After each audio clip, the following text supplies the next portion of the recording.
Bonjour et bienvenue dans ce nouvel épisode où nous allons continuer à parler de la gestion des paquets. Mais voyons cette fois comment installer un logiciel de n'importe quel éditeur depuis Security Center 10. Comme pour l'épisode précédent, direction la section Installation à distance, puis bouton Créer un paquet d'installation. Prenons par exemple le fameux logiciel de compression-décompression appelé 7zip. Avec lui, c'est plutôt facile puisqu'il suffit de rajouter la commande /S pour que le logiciel soit installé de façon totalement silencieuse. D'une manière générale, vous trouverez ces informations dans les FAQ des éditeurs. Il ne nous reste plus qu'à télécharger l'exécutable depuis la section Download. Une fois que cela est fait, retournons du côté de l'assistant pour cliquer sur le bouton Parcourir. Sélectionnons l'exécutable, puis rajoutons comme prévu la commande /S. Terminons l'assistant de façon tout à fait standard. Pour le reste, je profite de la puissance et de la convivialité de la console d'administration Security Center 10, puisqu'il me suffit de faire un clic droit pour déployer immédiatement le paquet. Il ne reste plus qu'à sélectionner le ou les machines sur lesquelles nous souhaitons déployer l'utilitaire. Ici, pour aller vite, je vais choisir le serveur sur lequel on est.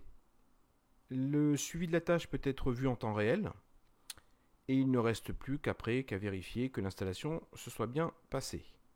C'est le cas ici, je vois bien que 7zip File Manager est bien dans les nouvelles applications. Et si je fais d'un propos, c'est bien la version que j'avais téléchargée. Les possesseurs de la licence Advance pourront aller encore plus loin avec une troisième méthode qui consiste à faire appel à un catalogue de logiciels pour réaliser les déploiements d'applications. En cliquant sur le bouton Parcourir, vous n'aurez donc pas à cliquer manuellement sur un exécutable, mais tout simplement à sélectionner dans un catalogue le produit qui vous intéresse. Par exemple ici, Firefox 55 en version française. Il ne reste plus qu'à attendre que l'assistant s'occupe de tout, le téléchargement et le paquet silencieux, avant de procéder comme d'habitude au déploiement via un clic droit de la souris.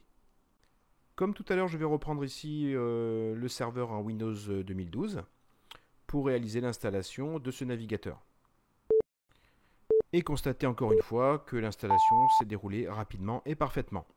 Merci d'avoir suivi ce 4e épisode et à très bientôt.